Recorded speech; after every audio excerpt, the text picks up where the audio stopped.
룻기 2장 8절에서 13절 말씀 저와 여러분 함께 읽도록 하겠습니다.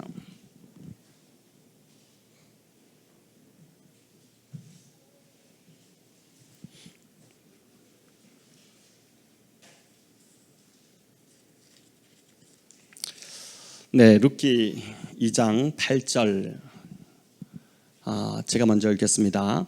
보아스가 룻에게 이르되 내 딸아 들으라. 이삭을 주우러 다른 밭으로 가지 말며 여기서 떠나지 말고 나의 소녀들과 함께 있으라.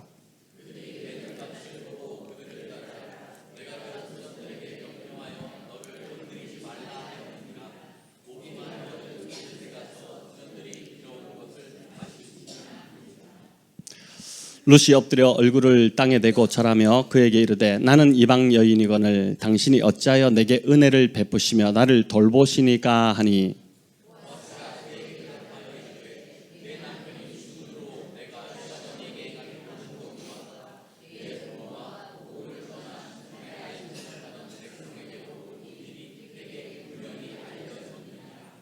여호와께서 네가 행한 일에 보답하시기를 원하며 이스라엘의 하나님 여호와께서 그의 날개 아래에 보호를 받으러 온 네게 온전한 상 주시기를 원하노라 하는지라.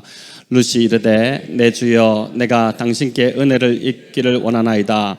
나는 당신의 하녀 중에 하나와도 같지 못하오니 당신이 이 하녀를 위로하시고 마음을 기쁘게 하는 말씀을 하셨나이다 하는지라. 아멘. 네, 오늘 이제 이어지는 룻기 본문으로 그의 날개 아래로 오라 이 제목으로 함께 은혜를 나누겠습니다.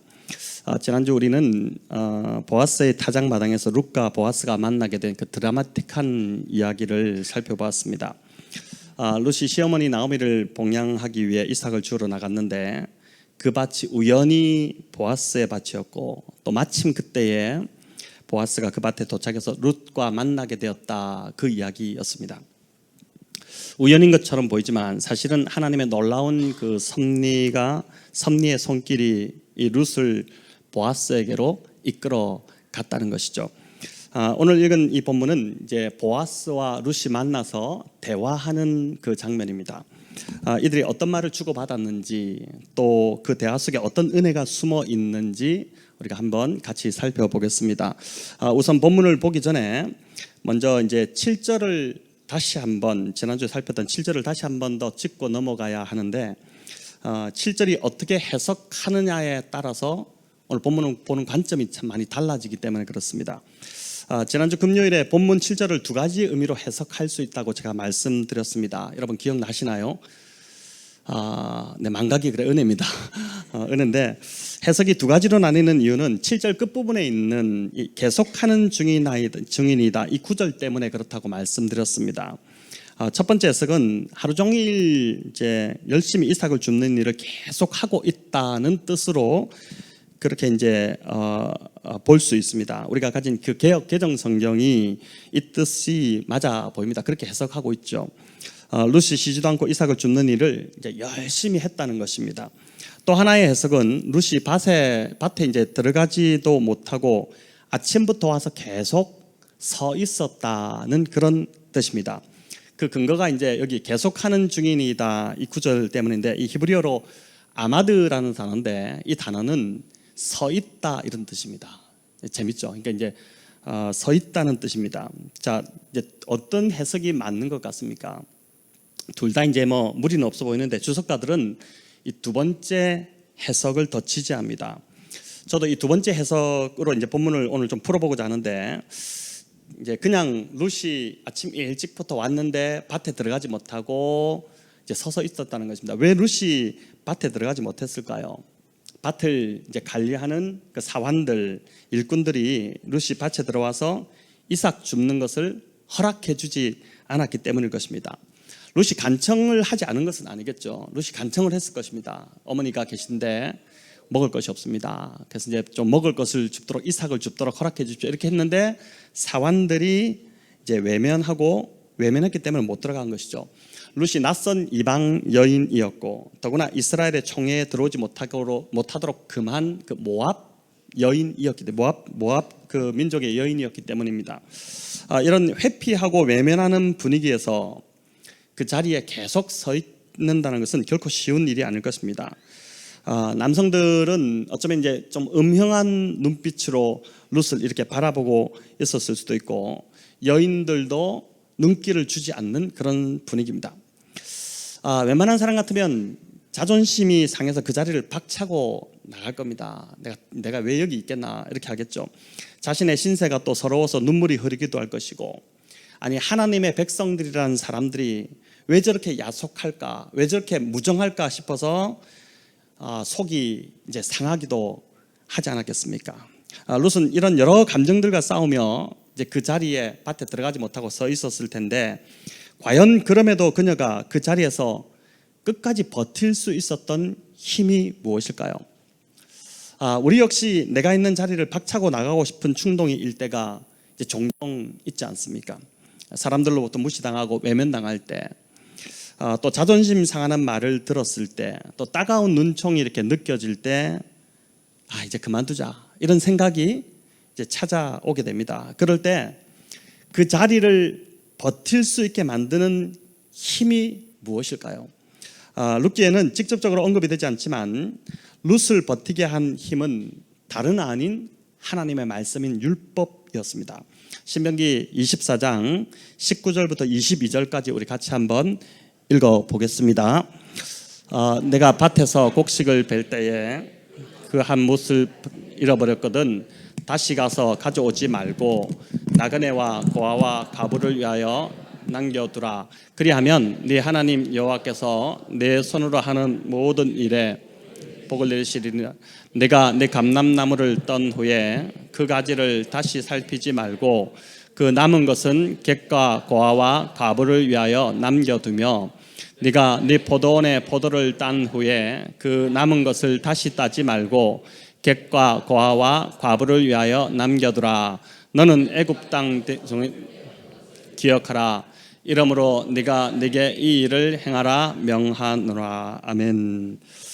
여러분, 이 말씀을 보면 룻은 사람을 보지 않았고 하나님만 바라보았다는 것을 알게 됩니다. 신명기와 같은 이런 말씀을 하신 하나님이라면 분명히 하나님 그렇게 말씀하셨기 때문에 과부와 또 객이 된 자신도 반드시 하나님이 불쌍히 여기셔서 먹이시고 또 보살펴 주실 거라는 그 믿음을 가진 것입니다. 하나님은 이런 룻의 믿음을 저버리지 않으시고 보아스를 그 밭으로 인도하시고 룻을 만나게 하셨습니다. 하나님은 오늘도 말씀을 정말 말씀만을 좀 붙들고 말씀을 말씀으로 받아들이고 하나님만 바라보며 하나님께 소망을 두는 자를 반드시 위로하시고 보살펴 주신다고 믿습니다. 룻기를 이 묵상 일기처럼 책으로 펴낸 한 여성분이 있습니다. 제가 우연히 이제 이 책을 알게 돼서 좀 책을 쭉 읽다 보니까 여성의 글이라서 그런지 더 섬세하고 따뜻함이 있는데, 이분이 이제 미국의 남편이 유학을 떠나면서 함께 이제 갔다가 미국에서 살게 되었는데, 가난한 그 유학생 시절 때 있었던 그 이야기가 참 다가와서 제가 좀 들려드리고자 합니다. 우리나라의 이제 무료 급식 사역처럼 미국에도 이제 푸드뱅크라는 것이 있는데, 물론 한국의 이제 무료 급식과는 좀 많이 다를 겁니다. 교회나 일부 사회단체에서 이제 매주 음식을 나눠주는 것인데, 유학 생활이 이제 어렵다 보니까 유학생들이 얼마나 참 어렵습니까? 그러다 보니까 이제 푸드뱅크를 자주 이용을 하러 이제 간 것입니다. 저희도 강남에 살 때 이제 이런 혜택을 받은 적이 있었습니다. 이제 출산한 가정들을 돕기 위해서 정부에서 이제 지원하는 그런 제도가 있었는데, 혹시 이제 우리 아이 키우신 분들은 아실지 모르겠는데 영양 플러스라는 그 복지 제도였습니다. 혜택을 받을 수 있는 조건들이 이제 이게 까다로웠습니다. 이제 수입도 어느 정도 이하여야 되고, 이제 수입이 좀 적은 사람들 계층으로 주는 거죠. 또 자가 집이 있으면 안 되고, 무엇보다 이제 산모가 빈혈이 있어야지만이 이걸 받을 수 있는, 지원을 받을 수 있는 그런 조건이었습니다. 저희가 이제 따져보니까 누가 이런 좋은 것이 있으니까 좀 해보라고 해가지고, 그래서 이제 저희가 따져보니까 대부분의 조건은 좀 만족이 되는 거예요. 근데 문제는 빈혈이었습니다. 그런데 그 판정을 받는 날 보건소 가서 검사를 했는데, 아기였던 그 은우가 아기 때거든요. 은우도 빈혈로 나오고 아내도 빈혈로 판정이 나서 저희가 지원을 받게 되었습니다. 건강하던 아내가 왜 갑자기 그날 빈혈이 나왔는지는 지금도 참 아이러니입니다. 제 생각에도 아무래도 이해가 안 되는 부분이죠. 하나님께서 저희 가정에 이제 필요를 공급해 주시려고 그날 이제 아내와 은우의 빈혈 수치를 약간 손을 보셨던 것 같습니다. 2주간 단위로 이제 강남 보건소에 가서 계란, 쌀, 미역, 김 다양하게 참 많이 나왔어요. 그걸 이제 받아왔고 또 매주 우유는 직접 이제 집으로 배달해주고 이제 2년 반 정도 저희가 이제 그렇게 도움을 받았는데 그렇게 큰 도움이 되었습니다. 근데 이제 이 미국의 푸드뱅크가 이와 비슷한 것 같은데 경제적으로 어려운 분들이 많이 찾다 보니까 이제 이분이 배급을 받으러 가면은 그곳에 온 대부분의 사람들이 이제 흑인 분들이 많이 왔다는 것입니다. 가로수처럼 큰 흑인 분들 사이에 서 있는 아주 키 작고 볼품 없는 그런 까무잡잡한 동양인 여자 자신이 굉장히 초라하게 느껴지고 작게 느껴져서 자존심 때문에 내가 왜 여기 서 있나, 그것도 오랫동안 서 있어야 되니까 탈라면은 그냥 가자, 이런 이제 마음이 들 때가 많았다고 하는데 오늘 본문에 이 이방 여인 룻이 눈총을 받으면서 밭에 들어가서 이삭 줍지도 못하고 그냥 이렇게 서 있는 그런 모습과 여러분 참 비슷하지 않습니까?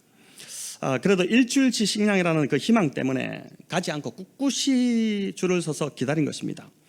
이제 아이가 둘이 있었는데 2살 배기, 3살 배기 그 두 아이를 집에 둘 수 없어서 늘 데리고 가서 이제 줄을 서 있었는데 아이들이 이게 쉬운 일이 아니지 않습니까? 지루하니까 늘 업어달라고도 하고 줄 서 있는데 칭얼대기도 하고 그러니까 더 힘이 들었던 것이죠.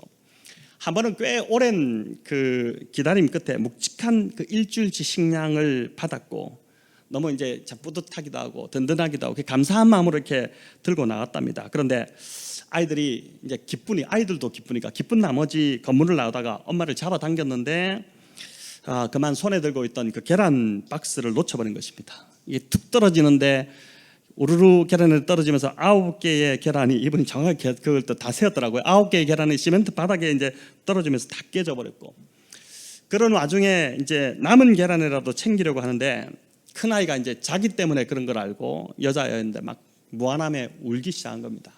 아이가 울으니까 둘째는 뭔지도 모르고 누나가 우니까 더 크게 막 울음을 터뜨린 것이죠. 사람들이 무슨 큰 일이라도 났나 싶어가지고 이제 막 몰려든 것입니다. 에워싼 사람들이 다 보고 있는데 우는 아이 달래랴, 그 두 아이 달래랴, 또 땅에 떨어진 계란 치우랴, 근데 또 받은 음식들 막 챙기랴. 이분이 너무 당황스럽고 그 순간이 참 창피스러웠다는 것이죠. 그렇게 허둥지둥 주차장으로 와서 유학생들 차가 좋은 차겠습니까? 그럼 중고차 아주 싸구려 차를 사서 이제 그렇게 몰았을 건데 차 트렁크에 받은 음식들을 이렇게 실으려고 하는데 차 앞에 와이퍼에 라벤더 꽃 한 묶음이 이렇게 탁 꽂아져 있더랍니다. 이분이 좀 처음에 저기 뭘까 이렇게 보다가 이제 두 아이를 빨리 태우고 트렁크에 이제 음식을 집어넣고 나서 앞에 가서 보니까 웬 꽃다발인지 라벤더 향기 좋은 그 꽃다발 한 송이가 탁 이제 한 다발이 꽂혀 있었는데 그걸 이제 가지고 차의 운전석에 앉은 것입니다. 그래서 그 이렇게 꽃다발을 한번 이렇게 안아봤는데 그 극한 향기가 너무 좋은 향기가 이게 코 속으로 들어오는데 그 순간 그 향기가 자기 마음을 이렇게 치유하는 일이 일어났다는 것이죠. 조금 전까지 아주 자존심 상하고 또 아이들 일로 인해서 속상하고 아이가 우는데 그 아이 잘못이겠습니까? 그 얼마나 참 아이는 울고 그 아이를 보면서 부모로서 마음이, 엄마로서 마음이 속이 타겠습니까? 또 창피하고 부끄러웠던 감정들이 그 꽃향기를 맡는데 한순간에 다 녹아지는 걸 느낀 것입니다. 눈물이 주르르 흐르는데 이 눈물이 속상함의 눈물이 아니라 치유의 눈물이고 기쁨의 눈물이었다는 것이죠. 여러분, 하나님이 하시는 일이 참 놀랍지 않습니까? 이런 일을 아마 많이 경험들 하시면서 지금까지 오셨을 텐데 지금도 이분은 그 라벤더 한 묶음을 와이퍼에 누가 꽂아놨는지 아직도 모르는데 하나님께서 그 상황에서 자신을 어루만지시고 위로하시기 위해서 그래서 이제 천사를 통해서 그 극한 향기가 나는 라벤더 묶음을 보내주셨다고 딸들에게 지금도 그렇게 이야기한다는 것입니다. 여러분, 룻 역시 굉장히 자존심이 상한 상황입니다. 하지만 그 자리를 떠나지 않았습니다. 사람들은 외면했지만 과부와 객을 먹이신다는 그 신명기 말씀을 붙들고 하나님께서 반드시 자신을 먹이시고 보살펴 주실 것이라는 그 믿음으로 하나님만 바라보면서 꿋꿋이 그 밭을 떠나지 않고 지키고 서 있었던 것입니다. 자, 이런 룻에게 하나님은 오늘 보니까 라벤더와 같은, 아니 라벤더는 비교도 안 되는 아주 멋있는 선물인 보아스를 보내주었던 것입니다. 8절은 보니까 보아스가 룻을 부르는데 그 호칭이 뭐라고 부릅니까? 여러분 성경을 보시면은 내 딸아 이렇게 부르죠. 내 딸아. 실제로 성경학자들은 이제 추정을 해보니까 룻이 보아스의 딸 나이 정도로 되었을 것으로 그렇게 봅니다. 딸과 같은 또래처럼 보였기 때문에 보아스가 룻을 딸이라고 이렇게 부를 수도 있었겠지만 딸이라고 부른 데는 그보다 더 깊은 의미가 있습니다. 보아스가 이 룻을 딸처럼, 즉 가족처럼 대하겠다는 뜻입니다. 보아스가 이제부터 룻에게 선의를 베풀 것인데 그건 무슨 흑심이 있어서나 또는 다른 뜻이 있어서가 아니라는 것이죠. 보아스가 가진 것이 많다고 뭐 여유 부린다고 또 선의를 베푸는 것도 아닙니다. 그런 것이 아니니 지금부터 내가 이 베푸는 선의를 부담 갖지 말고 받으라는 의미로 가족같이 지금 대하는 의미로 딸이라고 부른 것입니다. 여러분 부모가 자식에게 잘하는 것 어떤 목적이 있어서 아니죠. 내가 이만큼 이놈한테 투자했으니까 내가 이만큼 건져내겠다 이런 생각으로 하는 부모는 없습니다. 부모가 자녀에게 잘해주는 것은 다른 이유가 없습니다. 그저 내 아들이고 또 내 딸이기 때문입니다. 보아스가 지금 그런 부모의 심정으로 내 딸아 이렇게 부르면서 내가 그런 마음으로 내가 너를 대하겠다 그렇게 지금 다가가는 것입니다. 여러분 이런 면을 보더라도 보아스는 분명 그 하나님의 모습을 보여주는 인물이라고 할 수 있습니다. 예표하는 것이죠. 하나님을 예표하는 인물, 바로 이게 보아스입니다. 예수 그리스도를 예표하는 인물, 그가 보아스인 것이죠. 저와 여러분 역시 가치 없고 자격 없던 그 이방인에 불과한 자들이었지 않습니까? 우리 중에 누가 구원받을 자격이 있는 자였습니까? 아무도 그런 자가 없었죠. 은혜를 받을 어떤 조건도 갖추지 못한 자들이었습니다. 이런 우리를 하나님은 사랑한 아들아, 사랑하는 딸이라 하고 이렇게 불러주시고 자녀 삼아 주셨지 않습니까, 여러분? 그런데 거기서 끝나지 않습니다. 보아스가 룻을 처음에 딸로 이렇게 딸이라고 불렀지만 나중에는 어떻게 되죠? 아내를 삼게 됩니다. 그렇지 않습니까? 저와 여러분 역시 지금은 우리가 하나님의 자녀이지만 또 계시록에 보면은 어떻게 말을 합니까? 우리 주님이 재림하실 때 우리는 그리스도의 신부로 주님을 맞이하게 될 것입니다. 그날에는 저와 여러분이 우리 신랑 되신 예수님과 함께 왕노릇하게 되는 날이 오게 될 것입니다. 이 얼마나 기대되고 멋진 날이 되겠습니까? 룻이 지금은 보아스의 그 밭에서 이삭을 줍는 아주 비천한 그러한 여인에 불과하지만 후에는 보아스의 안주인이 되어서 그 밭의 주인이 되는 그런 일들이 일어나게 된다는 것입니다. 여러분 이보다 더 놀라운 은혜가 어디 있겠습니까? 룻을 딸이라고 부른 보아스는 그저 말만으로 그 호의가 끝나지 않고 룻에게 4가지 실제적인 제안을 해줍니다. 여러분 우리가 참 남을 도울 때도 그런 것 같아요. 말은 누구나 다 할 수 있죠. 근데 그게 큰 힘이 되지 않습니다. 실제적으로 정말 말을 했다면, 마음이 있다면 도울 방법을 또 도와주는 것도 참 좋은데, 제안해 주는 것도 좋은데, 우리 8절 9절 다시 한번 읽어보겠습니다. 보아스가 이삭을 주우러 다른 밭으로 가지 말며 함께 있으라. 그들이 베는 밭을 보고 그들을 따르라.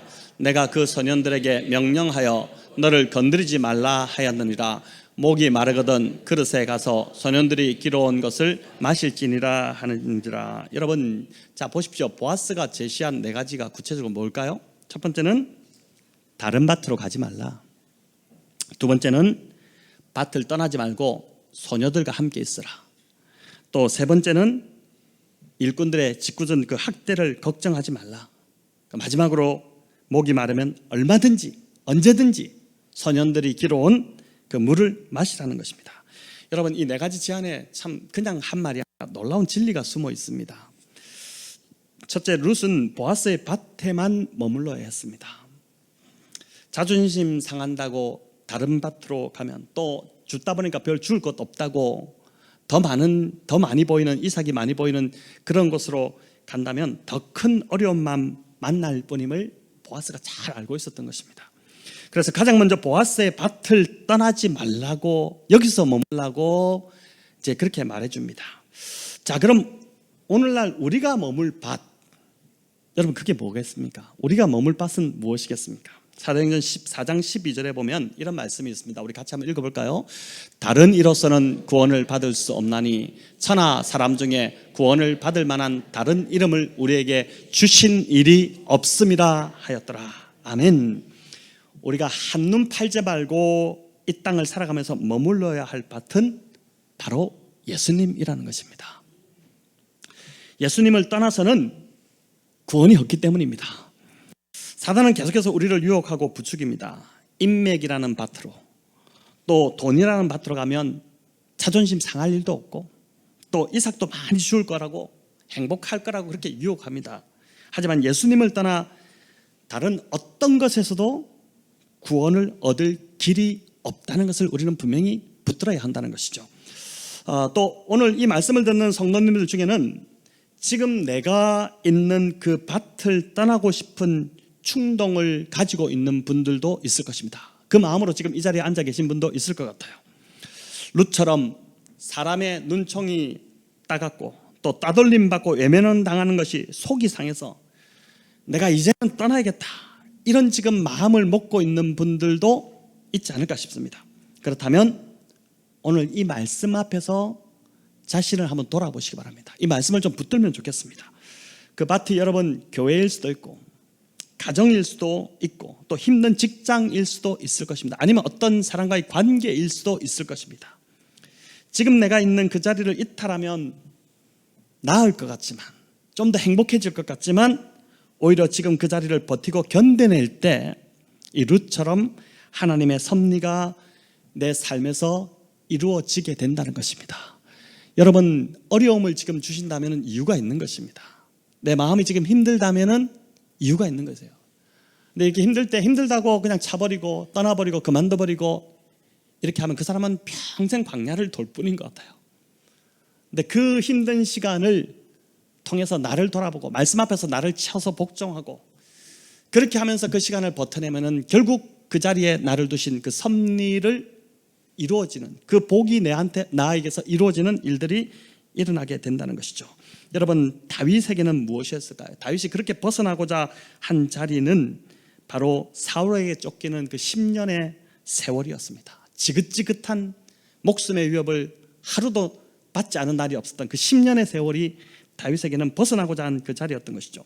모세는 미디안 광야의 40년이 그토록 벗어나고자 한 자리였을 것이고, 또 요셉은 종살이와 옥살이로 보낸 13년의 세월이 바로 그 자리였지 않겠습니까? 하지만 결국 다윗을 다윗되게 만들고 또 모세를 모세로, 요셉을 요셉되게 만든 것은 그들이 그토록 벗어나고자 했던 그 자리를 버틴 그 시간이었다는 것을 우리는 기억할 필요가 있는 것입니다. 성도 여러분, 지금의 그 자리에서 참 버티는 것이 많이 힘이 들겠지만 하나님이 나를 그 자리에 두신 섭리가 있음을 믿으면서 룻처럼 그 밭을 떠나지 않고 주여 버틸 수 있는 힘을 주시옵소서, 이렇게 이 밤에 기도하는 저와 여러분 다 되면 좋겠습니다. 두 번째 제안은 소녀들과 함께 있으라는 것입니다. 룻은 어찌 보면 홀로 베들레헴 타향에 던져진 것입니다. 시어머니와 함께 왔지만 시어머니 나오미 외에는 아는 사람이 하나도 없습니다. 자, 그렇기 때문에 이런 좀 배척 앞에서 고향에 두고 온 부모님도 생각날 것이고 그 친구들도 그립고 그렇게 하지 않았겠습니까? 그래서 지금 보아스는 룻에게 친구 관계를 만들어주고자 하는 것입니다. 여러분, 이런 관계가 너무 참 큰 힘이 되고 있지 않습니까? 우리도 성도님들 안에서 또 목장 식구들끼리 서로 챙겨주고 하는 이런 친구 같은 관계, 영적 친구 관계가 너무 큰 힘이 되지 않습니까? 세 번째 제안은 룻을 아무도 건드리지 못하게 한 것입니다. 당시 과부는 안전을 보장받지 못하던 때입니다. 부당한 일을 당해도, 억울한 일을 당해도 호소할 데가 없던 때였습니다. 그러니 이런 보아스의 제안이 눈물 나도록 이제 고마운 일인 것이죠. 이제부터 보아스의 시선이 이제 룻에게 머물러 있기에 룻을 건드리는 것은 곧 누구를 건드리는 것입니까? 보아스에게 도전하는 것이었습니다. 보아스가 무서워서라도 룻을 건드릴 수가 없는 것입니다. 이 말은 지금 보아스가 룻이 자기 소유다라고 선언을 하고 있는 것이죠. 동물도 그렇고 사람도 자기 것은 어떻습니까? 어떻게든 지키려고 합니다. 그래서 내 것이 아닐 때는 별 관심이 없는데 누군가가 내 것을 건드리면 가만히 있지 않죠. 동물은 어떻습니까? 으르렁거립니다. 그냥 건드리지 말라고. 사람도 자기가 취할 수 있는 법적 조치를 다 취합니다. 자기 것을 지키고자 하는 것이죠. 여러분, 하물며 우리 하나님 아버지는 어떠하시겠습니까? 가장 비싼 대가인 예수 그리스도의 핏값을 주고 산 저와 여러분을 하나님께서 왜 보호하시고 지키시지 않으시겠습니까? 이사야 43장 1절에서 하나님은 우리를 향해 뭐라고 표현하시냐면 너는 내 것이라 이렇게 표현하셨습니다. 너는 내 것이라 이런 선언을 하셨죠. 우리가 하나님의 소유인 이상 하나님은 저와 여러분을 지키고 보호하실 의무가 있으신 것입니다. 하나님의 시선이 늘 우리에게 머물고 있기 때문에 보아스의 시선이 늘 룻에게 가 있다는 것을 종들이 다 알고 있기 때문에 룻을 건드리지 못한 것처럼 하나님의 시선이 우리에게 늘 머물고 있기 때문에 악한 세력과 세상이 우리를 건드리지 못하는 것이죠. 우리를 어찌하지 못하는 것이죠. 여러분, 그래서 지금까지 내 능력, 내 힘으로 이 자리까지 온 것 같지만 실은 하나님의 보호하심과 지켜주심이 있었기 때문에 여기까지 온 줄로 믿으시기를 바랍니다. 우리가 그걸 깨닫지 못할 뿐인 것입니다.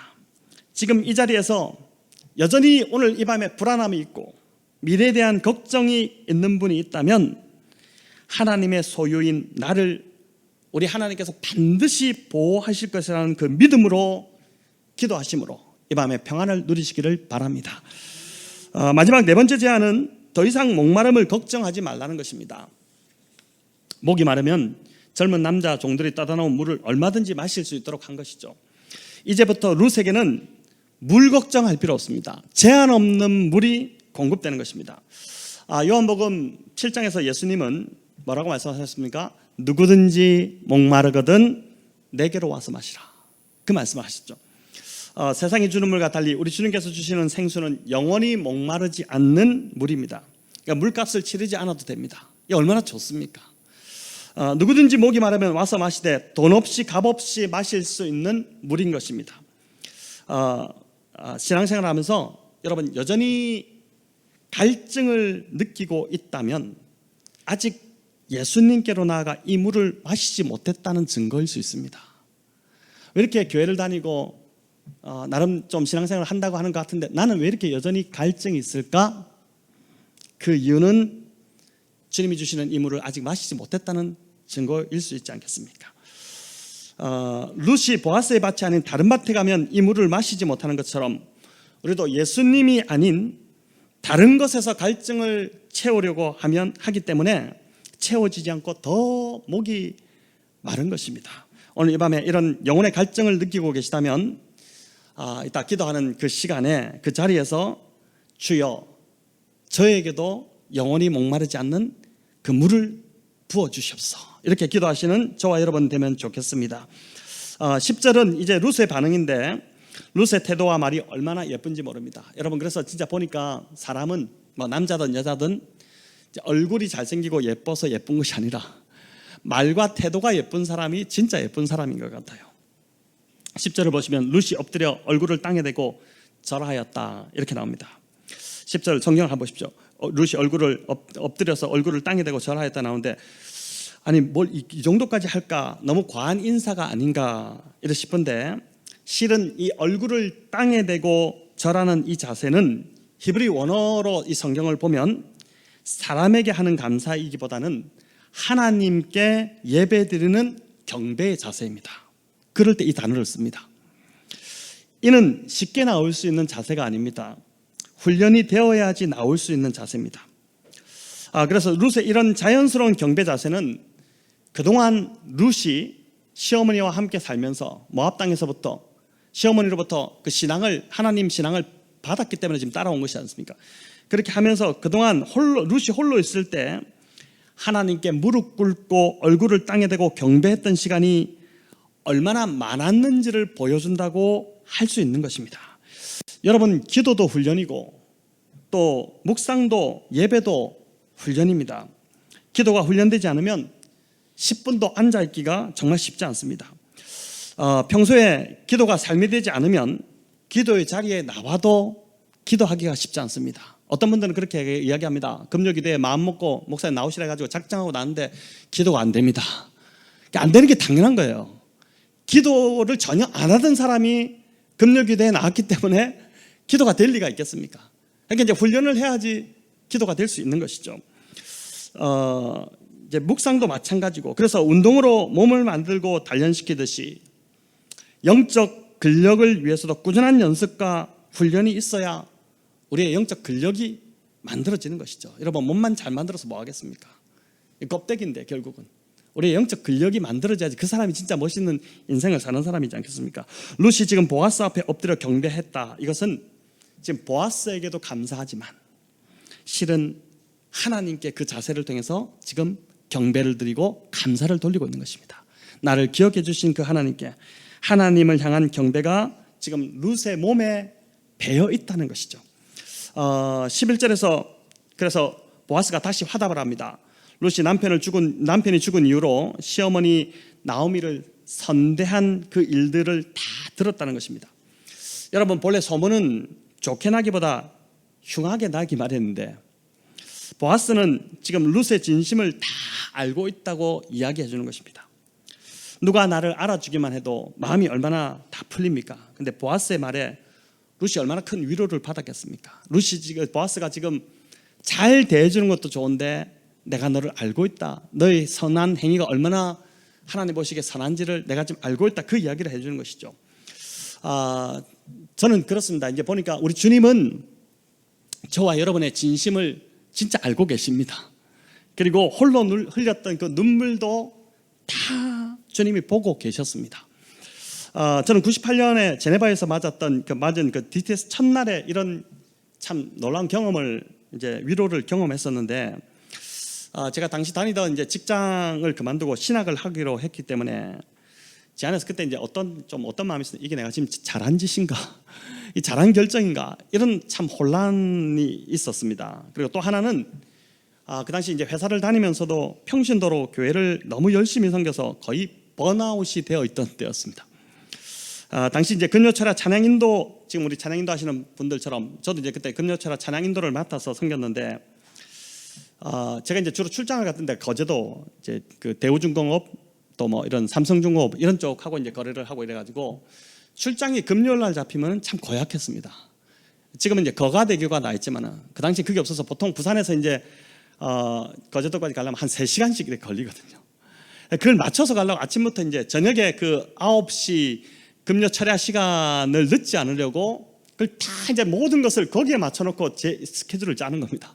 짜가지고 갔다가 늦지 않게 밤에 운전을 하면서 그냥 내려왔던 그 기억이 이제 지금도 선하게 있는데, 그래서 이제 DTS를 떠나면서 그 훈련을 받으러 가면서 이제 제 안에 두 가지 기도가 있었는데, 하나님, 제가 인생을 바꾸고 지금 신학을 하기로 한 이 결정이 바른 결정인지 좀 확인받고 싶고, 또 한 가지는 정말 제가 좀 잘 쉬어서 이제 좀 회복되고 싶습니다. 이런 이제 그 기도가 있었습니다. 근데 첫날 제네바에 이제 도착해서 예배를 드리는데, 예배를 한참 이렇게 드리고 있는데 리더 중에 한 분이 저에게 와서 하나님께서 주시는 마음이라고 이제 그렇게 하면서 저한테 이야기를 해주는 겁니다. 들려줬는데 그 말을 들으면서 저의 눈물샘이 그 자리에서 이제 다 터져버렸습니다.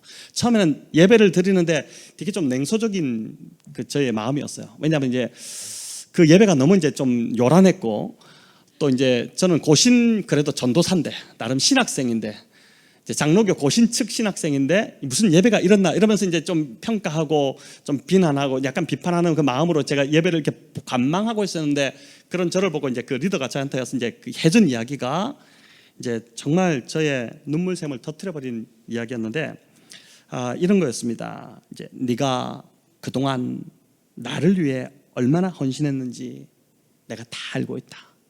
내가 너의 그 헌신을 너무 기쁘게 받았고, 그래서 내가 너를 쉬게 하기 위해서, 너를 다시 회복시키기 위해서 이곳으로 내가 너를 불러내었다. 이거 한마디 딱 해주고 갔어요. 근데 그 말을 딱 듣는데, 이 저희 기도 제목이었잖아요. 그 사람이 저희 기도 제목을 알고 있는 것도 아니고 아무도 제가 말하지 않고 저 혼자 기도했던 하나님 앞 기도 제목이었는데, 그분의 입을 통해서 정확하게 그 하나님 음성으로 저에게 그날 들어왔던 것입니다. 그래서 하나님이 나를 아셨다는 그 사실에 제가 굉장히 좀 이제 흥분하기 시작했고, 또 나의 이 부족한 헌신을 받으셨다는 것이 너무 감사해서 어린아이처럼 펑펑 그 자리에서 이제 울었던 그 기억이 이제 생생하게 있습니다. 저는 지금도 마찬가지라고 생각합니다. 지나온 개척의 6년간의 그 시간이 물론 저의 연약한 부분도 많았지만, 보아스가 룻을 좋게 지금 평가해 준 것처럼 하나님 역시 저를 그렇게 칭찬해 주시고 수고했다고 말해 주신다고 믿습니다. 몰래 흘렸던 눈물, 말 못할 고통스러웠던 순간에 내뱉었던 그 신음을 내가 다 들었고 내가 다 안다, 그렇게 해주시는 것입니다. 성도 여러분, 그런데 어디 저만 그렇겠습니까? 차별이 없으신 우리 하나님께서 우리 모든 성도님들의 고통을 다 들으셨고 아신다고 이 밤에 말씀하신다고 믿습니다. 13절에 룻의 고백인데 우리 같이 한번 다 읽어보겠습니다. 룻이 이르되 내 주여, 내가 당신께 은혜 있기를 원하나이다. 나는 당신의 하녀 중에 하나와도 같지 못하오나 당신이 이 하녀를 위로하시고 마음을 기쁘게 하는 말씀을 하셨나이다 하니라. 자, 여러분 이 보십시오. 하나님이 우리를 위로하시는 위로의 하나님이시라고 말씀하고 있지 않습니까? 우리의 마음을 기쁘게 하는 말씀을 주시기를 기뻐하시는 분이라고 말씀하고 있는 것입니다. 우리는 여전히 부족하고 자격이 없지만 이 12절 말씀처럼 주님의 날개 아래 보호를 받으러 온 그러한 자를 결코 외면하지 않으시고 하나님 복 주시는 분이다, 이걸 말씀해 주시죠. 12절 우리 같이 한번 읽어보겠습니다. 여호와께서 내가 행한 일에 보답하시기를 원하며 이스라엘의 하나님 여호와께서 그의 날개 아래에 보호를 받으러 온 내게 온전한 상 주시기를 원하노라 하는지라. 아멘. 성도 여러분, 하나님은 지금도 살아계시며 하나님의 날개 그늘 아래 보호를 받으러 오는 자를 결코 외면하지 않으심을 믿으시기를 바랍니다. 그래서 오늘 이 밤에 잘 나오셨습니다. 오늘 이 밤에 기도의 자리에 나와서 하나님의 도우심을 구할 때 반드시 우리 하나님께서 우리 각 사람에게 응답해 주실 줄 믿습니다. 비행기가 처음 등장했던 시절에 있었던 한 이야기 들려드리고 말씀을 좀 맺을까 하는데, 당시 비행기가 막 등장할 때니까 여러분 이 비행기를 만들었지만 하늘에 뜨지만 이게 얼마나 시원찮았겠습니까? 얼마나 불안했겠습니까? 한 비행사가 이제 시운전을 위해서 비행기를 타고 바다 위를 날고 있었는데 육지에서 한 10km 정도 떨어져서 이제 날아가는데 갑자기 조종실 밑에서, 운전석 그 밑에서, 조종사석 밑에서 전선을 갉아먹는 소리가 들리기 시작하더랍니다. 이게 잘못 들었나 싶어 조금 더 가는데 계속 그 소리가 더 심해지는 것입니다. 이게 뭘까 생각해 보니까 쥐 한 마리가 밑에서 지금 전선을 갉아먹고 있는 것이죠. 여러분, 이거는 전선을 끊어버리면 어떻게 됩니까? 그 순간 이제 끝나버리는 것이죠. 비행기는 추락하는 것이죠. 얼마나 공포감이 몰려왔겠습니까? 이번에 이제 그래서 조종사가 이 쥐를 떨쳐버리려고 비행기를 막 이게 흔들기 시작한 것입니다. 운전 이쪽으로 갔다 이렇게 갔다 뭐 날개를 막 흔들었다 이렇게 막 흔드는데도 여전히 변함없이 소리가 계속 갉아먹는 소리가 들리더랍니다. 자, 그런데 그때 성광처럼 한 생각이 확 들어오는데, 자, 여러분 같으면 어떻게 하시겠습니까? 이 조종사가 어떻게 했냐면은 비행기를 좌우로 흔드는 걸 멈추고 즉각 고도를 높여서 하늘로 상승하기 시작한 것입니다. 하늘로 계속 올라가서 한 30km 정도로 올라가자 갉아먹는 소리가 멈추더랍니다. 그래서 비행을 마치고 확인을 해보니까 쥐가 기압을 이기지 못하고 죽어 있었던 것이죠. 여러분, 이게 참 좋은 인사이트를, 통찰을 우리에게 주는데 인생에 닥쳐오는 문제도 마찬가지라는 생각이 듭니다. 내 힘으로 이리저리 문제를 해결하려고 막 흔들면 힘만 들고 힘이 다 빠져버리고 문제는 해결되지 않습니다. 하지만 그 모든 인간적 노력과 시도를 다 멈추고 우리가 높은 곳으로 올라가기만 하면, 즉 기도의 자리로, 하나님이 계신 그 기도의 자리로 나아가기만 하면 그때부터 문제가 자연스럽게 해결되기 시작한다는 것입니다.